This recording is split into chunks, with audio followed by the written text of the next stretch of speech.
Bonsoir à tous, merci de nous rejoindre, bienvenue à vous et merci de suivre la semaine Écho. Ce soir, on vous parle d'une thématique d'actualité dont vous avez certainement entendu parler dans différents médias. Depuis dimanche dernier, l'État a lancé une opération d'envergure, une opération d'emprunt obligataire qu'il a nommée l'emprunt national pour la croissance économique.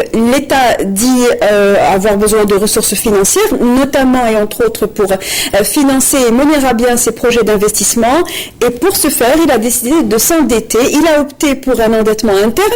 Autrement dit, l'État appelle les Algériens que nous sommes, vous, moi, de prêter notre argent au niveau des différentes succursales que nous indiquerons au cours de cette émission. Puisque l'opération d'emprunt national pour la croissance économique a démarré il y a de cela 3 jours, et bien ce soir, nous avons fait le choix de vous en parler, de vous expliquer en quoi consiste cette opération, à qui elle s'adresse et en quoi elle peut être intéressante pour les souscripteurs potentiels et surtout en quoi elle est importante et cruciale pour le devenir de la croissance économique nationale. Nos invités sont là pour répondre à nos questions. Messieurs, bonsoir et merci d'avoir accepté notre invitation. Monsieur Amran Oulassab, vous êtes directeur de la dette publique au niveau du ministère des Finances, au niveau de la Direction générale du Trésor. Merci d'être avec nous. Monsieur Mohamed Al-Sqi-Kello, bonsoir. Bonsoir. Et merci d'être avec nous. Vous êtes directeur de la trésorerie et des marchés au niveau de la BDL, la Banque de développement local. Avant d'entamer les questions avec vous, messieurs, qui est donc, il faut le rappeler, partie prenante de cette opération, je vous propose de faire un résumé rapide sur ce qu'est cette opération d'emprunt national pour la croissance économique avec le point de vue d'un expert financier indépendant dans ce reportage réalisé par Samia Bor. L'emprunt obligataire vient pour privilégier l'endettement interne à l'endettement extérieur face à la chute des prix de pétrole. Il s'agit de l'émission de bons qui se fera d'une façon anonyme aux porteurs. Toutes les obligations auront une valeur de 50 000 dinars. Leur maturité variera de 3 à 5 ans selon l'arrêté ministériel. L'État a vu juste d'aller vers l'emprunt obligataire. C'est quoi un emprunt obligataire? C'est un titre de créance négociable sur le marché. Donc c'est un titre de créance par lequel l'État le met sur le marché et elle peut recueillir des fonds. Les porteurs potentiels pourront souscrire à ces obligations auprès de 6 organismes, la trésorerie centrale, la trésorerie principale, les trésoreries de Wilaya, les recettes d'Algérie Post, ainsi que les agences bancaires et les succursales de la Banque d'Algérie. Concernant le taux d'intérêt, il est fixé selon la maturité. Pour les obligations de 3 ans, le taux est fixé à 5%. Pour celles de 5 ans, le taux d'intérêt est de 5,75%. Ces fonds ne seront pas utilisés à la dépense pérenne ou à la dépense normale. Donc, ces fonds seront utilisés à l'investissement productif. Donc, qu'est-ce que ça veut dire investissement productif? Ça veut dire ces fonds, on va les utiliser pour financer les projets rentables de l'économie algérienne. Selon les experts, l'emprunt obligataire est une manière de bancariser les fonds qui dorment dans les circuits parallèles. Cela fait donc 3 jours depuis dimanche dernier que l'opération d'emprunt national pour la croissance économique est effective, a été lancée, accompagnée par une large campagne médiatique pour inviter un maximum de souscripteurs à adhérer à cet emprunt. La première question, elle sera pour vous, Monsieur Oulassab. Quelles sont les personnes qui sont ciblées par cette opération d'emprunt national? Les personnes qui sont concernés par cette opération sont monsieur tout le monde. Elle s'adresse aussi bien aux citoyens simples qu'aux entreprises, que la grande entreprise. Donc tout le monde peut souscrire à l'emprunt national pour la croissance économique. Il n'y a aucune distinction. Comme il a été signalé, l'emprunt a été lancé le dimanche 17 avril. Son objectif, c'est de mobiliser les ressources du marché, comme il a été souligné par monsieur l'expert, et des épargnes disponibles en complément ou en substitution aux ressources budgétaires, et il servira à financer des investissements initiés par l'État. Donc des investissements, il faut comprendre par là des projets. Je vais en citer quelques-uns. Voilà. À titre d'exemple, il ne va pas servir à construire des écoles. Il ne va pas servir à construire des hôpitaux. Il ne va pas servir à construire un centre de formation. Ça, c'est des fonctions régaliennes de l'État que l'État conserve. Les collectes qui vont être opérées dans ce cadre vont beaucoup servir à des projets économiques. Je citerai par exemple le Grand Port d'Alger. Je citerai par exemple l'autoroute du sud, des Hauts-Plateaux. Je citerai par exemple l'aménagement des zones d'activité industrielle. Tout ça va permettre de booster l'économie et d'assurer une croissance et va assurer un retour de dividendes et un élargissement de l'assiette fiscale. Oui, alors justement, on reviendra un peu plus tard sur les objectifs de à quoi servira cet argent, l'argent de l'emprunt. Pour revenir à la cible, vous disiez c'est Monsieur Tout-le-Monde qui est concerné par cet emprunt. Cependant, les coupons, le ministère ou l'État a fait le choix d'établir des coupons de 50 000 dinars. Est-ce que l'opération n'évacue pas de facto les petits porteurs, c'est-à-dire les personnes qui vont être appelées à emprunter des petites sommes, à prêter plutôt des petites sommes? Je ne vous cache pas que nous avons longtemps réfléchi à la valeur faciale du titre que nous avons imprimé au niveau de l'hôtel des monnaies de la Banque d'Algérie. Parce que ce titre, que je vous le dis, c'est le même titre que le billet de banque qu'on a. Le billet de 1000 dinars, 2000 dinars a été imprimé à l'hôtel des monnaies. Ce titre qu'on met aujourd'hui sur le marché a été imprimé aussi à l'hôtel des monnaies. À la même valeur, en fait. Donc, c'est des titres sûrs. C'est des titres sûrs qui ne peuvent pas en aucun cas être falsifiés. Non, 50 000 dinars, on a pensé, c'est un minimum. Parce qu'on aurait pu imprimer, il y a des gens qui m'ont demandé qu'on n'a pas imprimé des titres à 1 million. 1 million de dinars. On a dit non. Et faire des coupures de 10 000 dinars, ça nous revient extrêmement cher. Et puis 50 000 dinars aujourd'hui, c'est M. Tout-le-Monde qui a 50 000 dinars. Et puis, il peut acheter un titre. À qui ça s'adresse, l'emprunt national? Ça s'adresse à la trésorerie oisive, la trésorerie qui dort. Parce qu'on savons qu'il y a le bas de l'air en Algérie. Donc ces gens-là qui conservent de l'argent, moi aujourd'hui... À l'extérieur du circuit bancaire ou du circuit postal, le CCP. Qu'est-ce qu'on va faire? On va procéder à des opérations d'échange. Oui. C'est une opération d'échange. Il me donne l'argent et je lui donne un titre qui a le même pouvoir que l'argent qu'il avait. Et on en parlera pour les avantages qu'il procurera. Justement, en parlant davantage, donc il est question de rémunération ou de taux d'intérêt de manière plus concrète, puisqu'on parle de finances. Vous me permettez de vous corriger, on ne parle pas de taux d'intérêt chez nous, on parle de revenus de placement.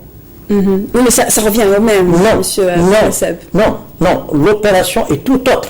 Là, nous sommes dans un circuit de partenariat.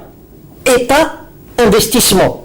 L'État veut partager la richesse. Il investit dans des projets productifs. Il va percevoir et on veut partager. Un partage de dividendes, vous voulez dire? Un partage avec l'investisseur qui aide à la réalisation des objectifs tracés dans le cadre de l'investissement productif. Alors, il est pas un taux d'intérêt, c'est un revenu de placement.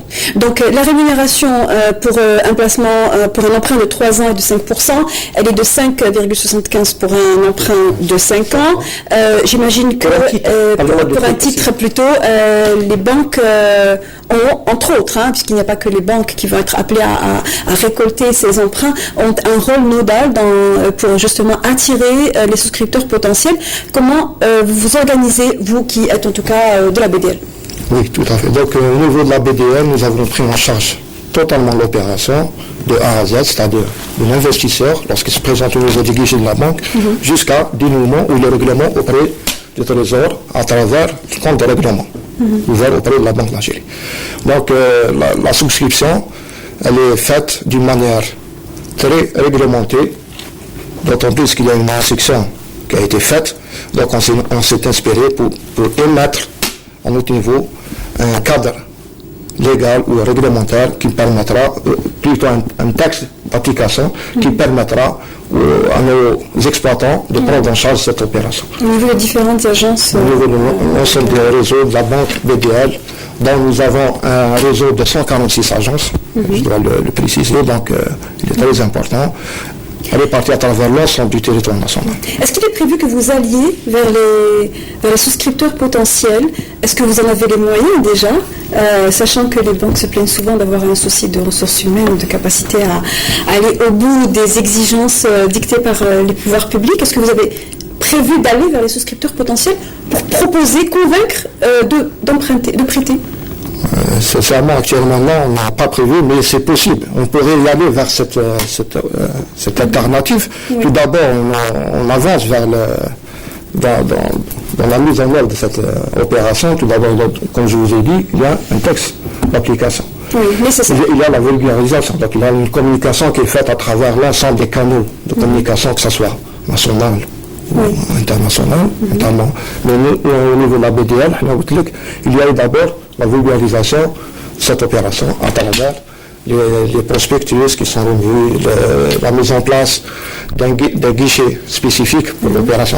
Donc lorsqu'il y a n'importe quel client qui se présente au niveau du guichet de la banque, il y a déjà un espace qui est dédié. Donc ça attire déjà, et ça attire la curiosité des agences bancaires ont mis en place des guichets visibles spécialement dédiés pour l'emprunt national. Exactement. Donc il y a eu tout d'abord cette approche. Ensuite, comme vous l'avez dit, on pourrait y aller vers la deuxième solution.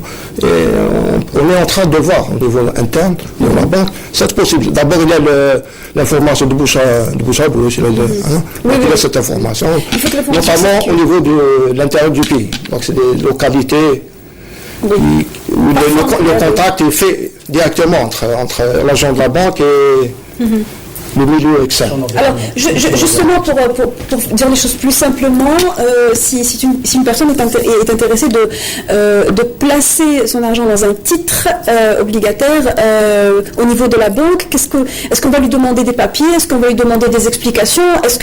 Comment la procédure se fait-elle, justement? Pas forcément. Non, peut-être rapporter. Non, rien n'est demandé. Rien n'est demandé. Pourquoi? Parce que les titres peuvent être émis en la forme nominative. Si la personne veut voir son nom figurer sur le titre, il sera mis sur le titre, ou au porteur. Je n'ai rien à demander. L'argent peut venir d'un compte en banque ou peut venir en liquide. Il peut arriver en liquide aussi. Il peut payer en espèces s'il veut. Il peut payer par chèque s'il veut. Il peut payer par virement s'il veut. Donc, toutes ces formes de paiement sont admises au niveau des guichets de tous les points de souscription, que ce soit bancaire, que ce soit postal, que ce soit trésorerie. C'est même le règlement. Est-ce qu'au moment où on apporte l'argent, pour dire les choses très simplement, est-ce qu'on a les titres sur place ou bien est-ce qu'il faut revenir? Est-ce qu'ils sont disponibles au niveau des agences? Oui, tout à fait. Actuellement, tout le réseau de la banque est pavimenté de ces titres. Il y a eu, bien sûr. Maintenant, c'est à faire en mesure de l'opération avance, à faire en mesure des besoins de chaque agence. Il y a une remontée de l'information qui est faite au niveau central. On fait appel à l'agent comptable pour l'édition des titres. Et pour mais on n'est pas encore là, à 3 jours du lancement, on n'est pas encore là. C'est bon. Et par la suite, donc une fois que le souscripteur, celui qui a prêté son argent au trésor public, qui a placé son argent à un titre, qu'est-ce qu'il peut en faire? Quels sont les usages qu'on peut faire de ces titres, M. Oulasset? Pour le moment, je continue uniquement l'information sur la mise à disposition des titres. Les titres sont disponibles aujourd'hui à Illizi, ils sont disponibles à Tindouf, ils sont disponibles à Tamanrasset, ils sont disponibles sur tout le territoire national parce qu'on a approvisionné tous les acteurs de placement. Il est fort possible et il arrivera peut-être un moment où il y a une rupture de stock au niveau d'une agence. Ça peut arriver. On a prévu un palliatif. C'est que moi, au niveau du guichet, je suis un préposé, je reçois un client, je n'ai pas de titre. Je lui établis un récépissé qui a valeur de titre. Et je lui demande de revenir dans 2 jours ou 3 jours, le temps de m'approvisionner. Il me remet le récépissé et je lui donne son titre. Ça, c'est une fois que l'opération aura eu un engouement tel que les titres sont enregistrés. Ce qu'on souhaite. Voilà, ce qu'on souhaite. Bon, alors, vous parlez, quelle est l'utilité de ce titre? Les usages, que peut-on en faire, justement? Oui, vous avez raison, entièrement raison. Bon, ce titre peut être acheté par une autre personne que celui qui a souscrit. Donc, il peut le vendre. Moi, j'ai souscrit, je peux vous le vendre. Je peux le céder à mon fils, à ma soeur, à mon frère, librement négociable. C'est librement négociable. Et il peut notamment... Donc il peut avoir une valeur marchande. C'est une valeur marchande. Il est fongible. C'est-à-dire? Il est fongible, ça veut dire que je peux l'acheter, que je peux le céder à une personne physique ou morale. D'accord. Ou morale. Soit par voie de transaction directe, soit par adossement, par le biais d'un intermédiaire habilité, légalement habilité, ça veut dire une banque. Ou je peux, encore mieux, me donner un lotissement à une banque auprès de laquelle je demande un crédit. Une garantie. C'est une garantie réelle. Oui. C'est une garantie réelle. Pour avoir l'avantage de ce titre. Aujourd'hui, si je suis un entrepreneur, je demande à une banque de me faire un crédit. Un crédit. Elle va exiger des garanties réelles. Je vais déposer de l'argent chez elle. Oui. De l'argent liquide. Ou même un chèque. Oui. Cet argent liquide ou chèque, il sera domicilié au niveau de la banque. Mais il ne produit rien. Alors que le titre qui remettra demain comme garantie réelle, oui, il le remet comme garantie. Mais il continue à produire un revenu.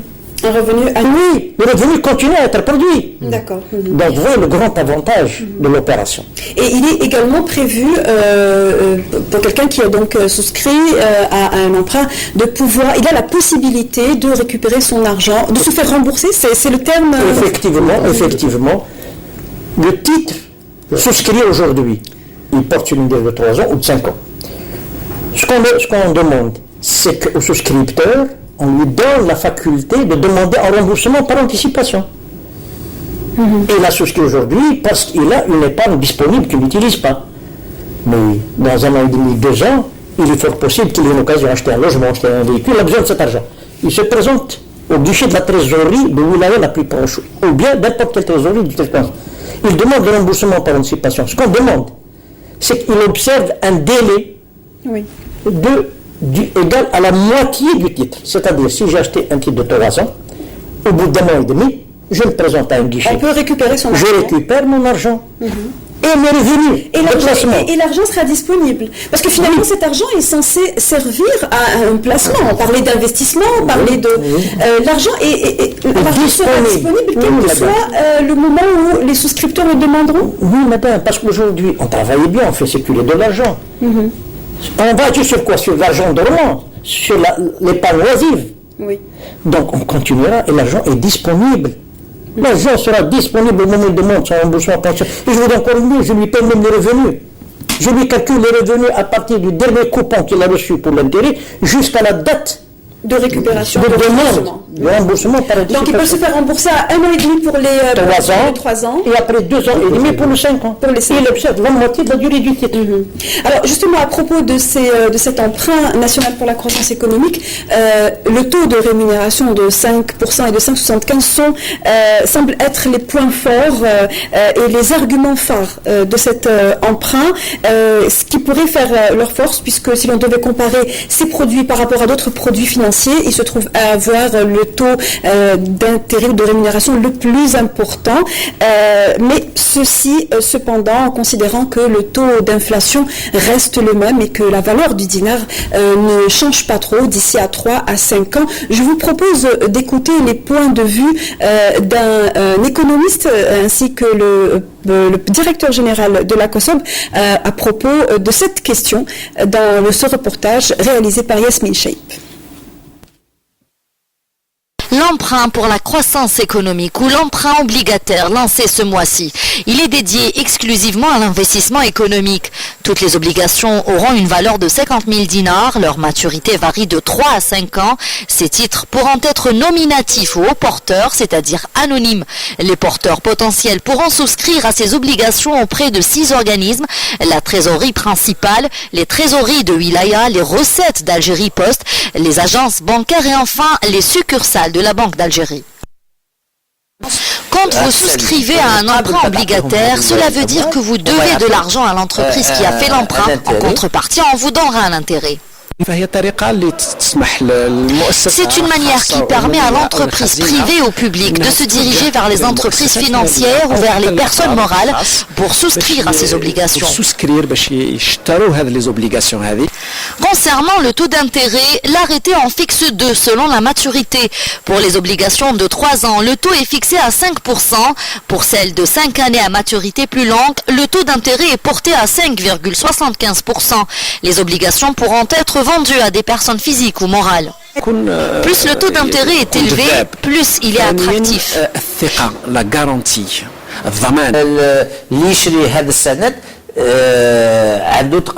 Celui qui souscrit à cet emprunt est sûr à 100% de récupérer son argent car il est relié avec les obligations de l'État. Cet emprunt obligataire est destiné à financer des importations de produits destinés à la consommation. Au lieu de recourir à l'endettement extérieur, le gouvernement a opté pour un emprunt national en vue de financer des projets à forte valeur ajoutée que devront lancer des entreprises nationales. Ceci est devenu nécessaire car le déficit dans les trésors publics est élevé. Cet argent sera dirigé vers le secteur productif pour le renforcer et par conséquent diminuer la facture d'importation. Sonalgaz a annoncé souscrire à l'emprunt obligataire, ce qui lui permettra de réaliser un projet d'un montant de plus de 15 milliards de dollars. Donc plusieurs points ont été abordés dans ce reportage. On va commencer par la question de la valeur du dinar qui prend quand même toute son ampleur, toute son importance lorsqu'il s'agit de placements sur une durée de 3 à 5 ans. Aujourd'hui, que répondez-vous à des économistes, à des experts qui disent que aujourd'hui le taux d'intérêt est peut-être marginal par rapport à ce que peut être le taux d'inflation dans les années à venir, selon vous? Premièrement, je vous demande de bien vouloir m'autoriser à corriger une petite coquille qui s'est glissée dans le reportage. Le produit de cet emprunt national servira au financement des projets d'investissement et non pas l'importation de produits consommables.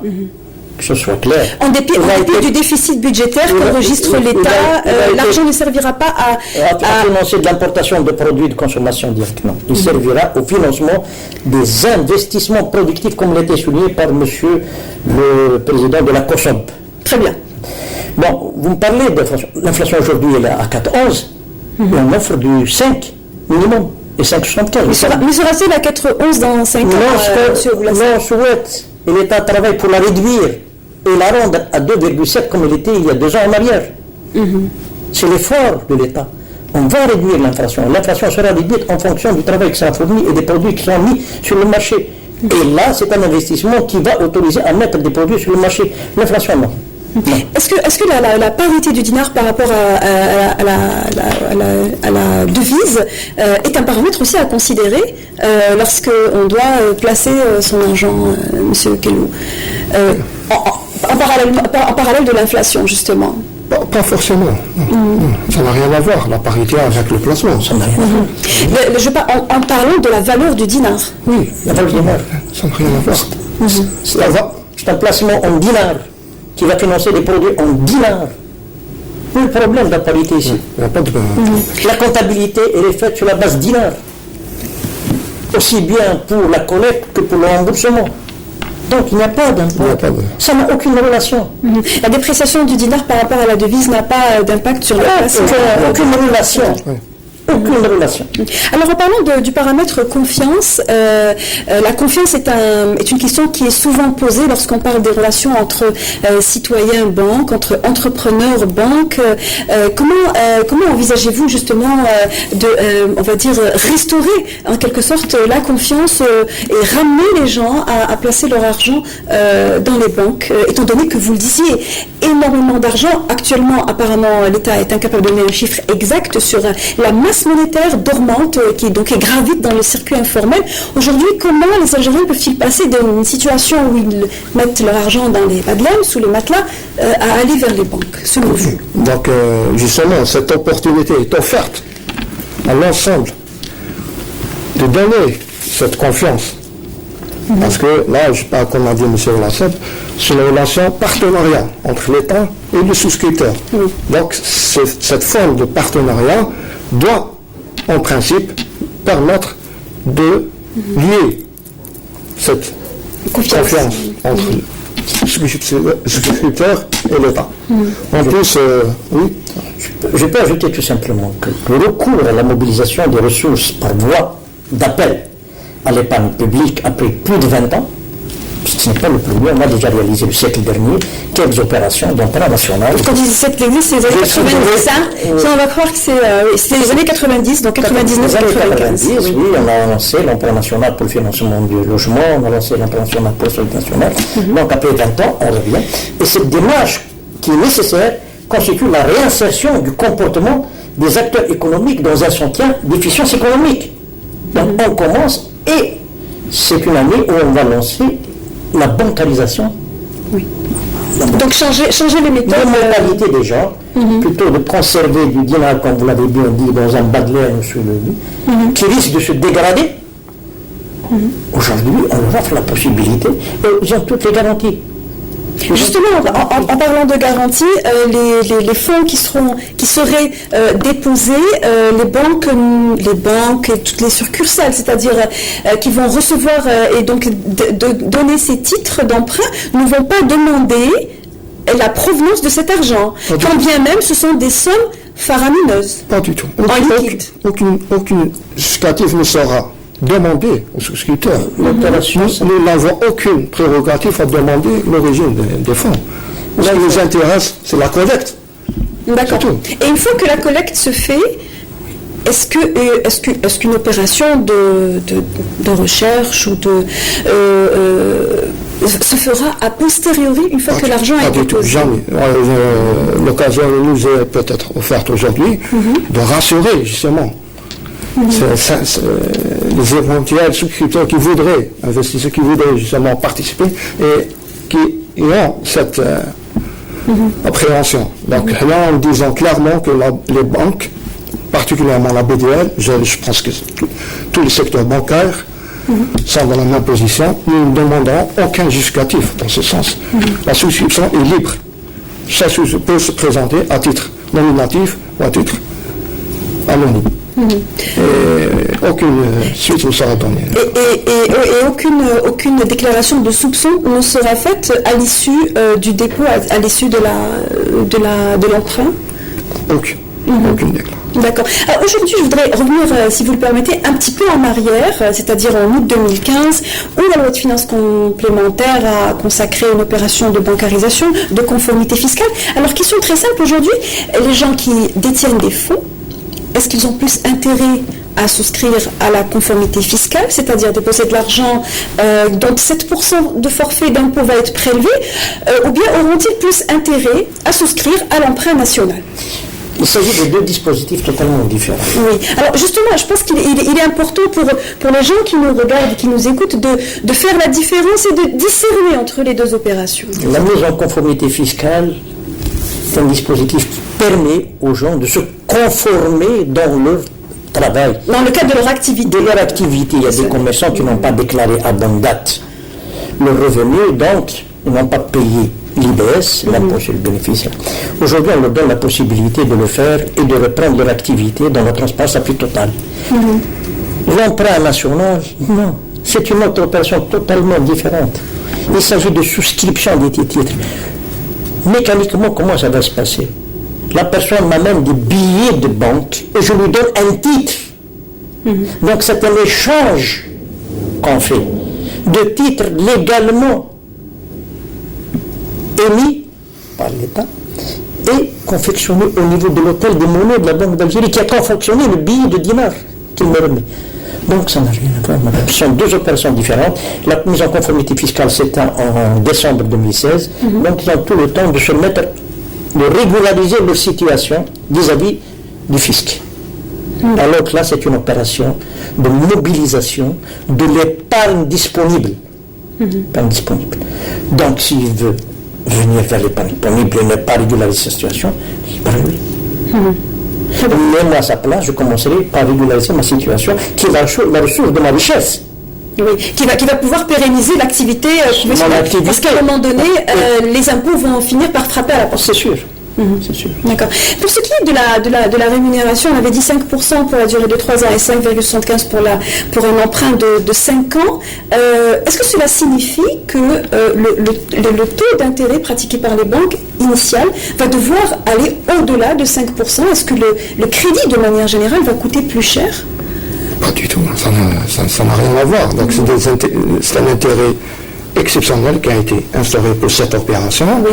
Et les intérêts au niveau des banques pour les autres opérations, c'est une autre forme de crédit. Donc, on pourrait y aller vers la réévaluation des taux, peut-être, mais ça n'a aucun impact sur cette opération, je veux dire. Très bien. Est-ce que Je vais préciser seulement pour là, il s'agit d'une opération qui est ponctuelle. Exactement. Elle est limitée dans le temps. Et oui, 6 mois. Elle est pour 6 mois. 6 mois, le ministre a dit que dans le cas où les fonds qui sont visés, qui ne sont pas déclarés, mais visés, étaient récoltés, pourraient être arrêtés avant 6 mois. Oui. L'État a un plafond. Dès qu'il atteint ce plafond, même dans l'arrêté signé par M. le ministre, on a prévu cette possibilité d'arrêter avant 6 mois. Donc, on ne peut pas exclure aujourd'hui les banques de la collecte de ressources. Non. C'est une opération qui est ponctuelle. Dès qu'on atteint le seuil qui est fixé, M. le ministre peut l'arrêter.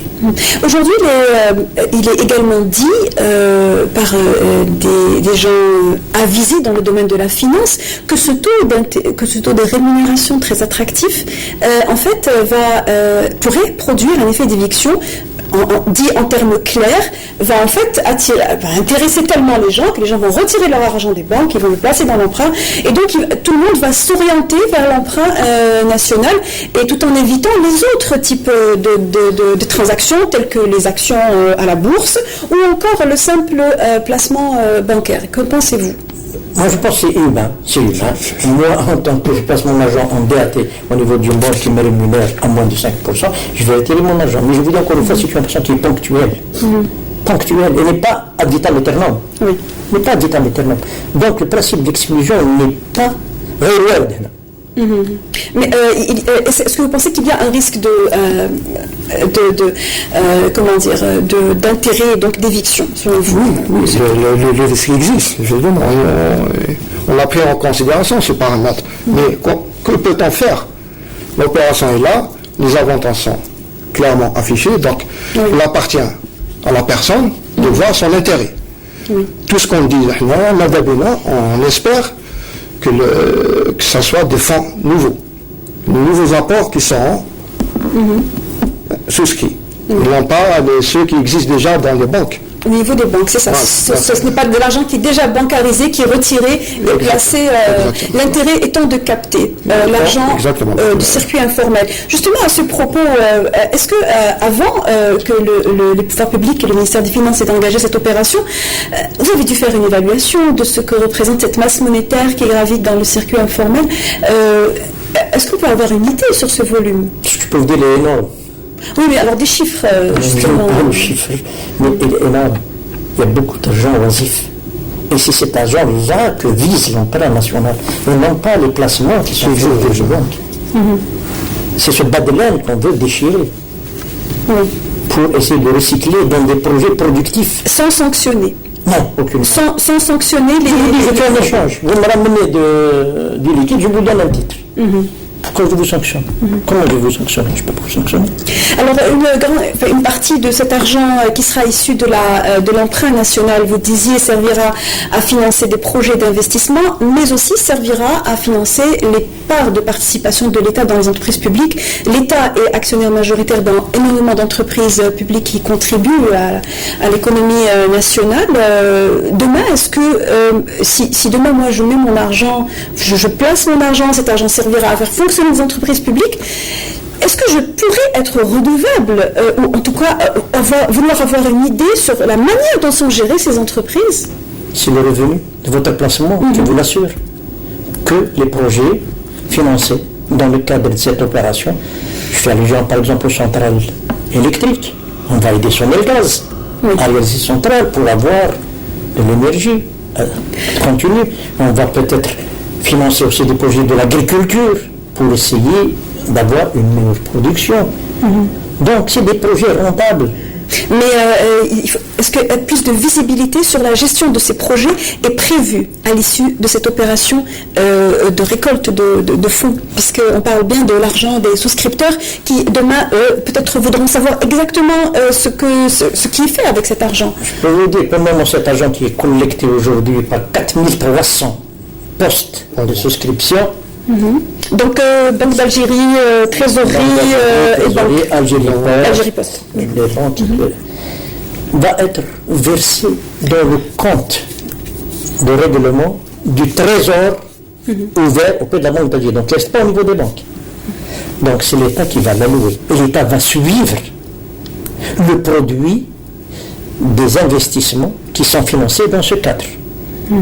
Ça, il faut que les gens sachent, c'est tout sur le banque. Le banque, ça. C'est comme je suis un titre. Mais cet argent, il revient au Trésor. Et le Trésor, c'est l'État. Donc, il y a un suivi. Il y a un suivi de la rentabilité des investissements financés dans le cadre, pas spécifiquement de ce produit, même des produits budgétaires. Une dernière question qui concerne une bonne partie de notre audience, des personnes qui nous regardent, à savoir les Algériens établis à l'étranger. Si des Algériens donc établis à l'étranger, issus de la diaspora, voudraient souscrire à cet emprunt national, comment pourraient-ils s'y prendre ? Tout à fait. À ma connaissance, donc ils peuvent se présenter au niveau des guichets nationaux, au niveau de l'Algérie, faire cette opération. Sachant bien entendu que malheureusement, on n'a toujours pas de banque algérienne établie à l'étranger. Mais ils ouvrent droit. En étant algériens, donc ils ouvrent droit. En dinars. Mais l'inscription, elle est faite en dinars sur le territoire national. Au niveau des postes. Pour moi, un immigré, que vous venez de citer, il est en Algérie, il a du dinar, il peut souscrire. Mais qui ne demande pas de transférer le revenu. Là, c'est une autre réparation. Pour moi, il a acheté du dinar, je lui donne du dinar. Pourquoi voulez-vous que je lui donne un résident? Vous voulez dire que la transaction se fait en territoire national seulement, qu'il n'y a pas de possibilité de transférer le produit du rendement, le produit du placement. Du placement plutôt. Oui. Le produit du placement. Donc, est-ce qu'il est prévu une opération de capter éventuellement les avoirs de la diaspora algérienne à l'étranger Je crois que M. le ministre des Finances a été très clair dans sa conférence de presse qu'il y a un dispositif qui est en cours d'élaboration et qui, au moment venu, sera mis en place. Mais au jour d'aujourd'hui, au niveau de l'emprunt national, j'ai dit aussi bien au début que l'emprunt national s'adresse à monsieur tout le monde. Un non-résident qui est là, qui a de l'argent, il se présente à un guichet de banque, un guichet de trésorerie, un guichet de poste, un guichet d'une succursale. Je n'ai pas dit que banque c'est public et privé. Que les choses soient claires. Il n'y a pas de distinction. Aussi bien banque publique que la banque privée peut se présenter et il achète le titre. Le titre est disponible. Donc, pour moi, il n'y a pas de problème. M. Armanou Lasseb, merci beaucoup d'avoir répondu à nos questions. Je rappelle que vous êtes directeur de la dette publique à la Direction générale du Trésor et M. Mohamed El-Stekello, directeur de la trésorerie et des marchés à la BDL. Merci d'avoir été là et d'avoir, on espère en tout cas, vous avoir donné plus d'informations et éclairci davantage cette opération d'emprunt national pour la croissance économique qui se poursuit, comme nos invités l'ont dit, pendant les 6 mois à venir. Merci à vous de nous avoir suivis jusqu'au bout. La rediffusion de cette émission se fera demain à 11h. On se retrouve la semaine prochaine, même heure, même chaîne. Très bonne soirée à tous. Merci.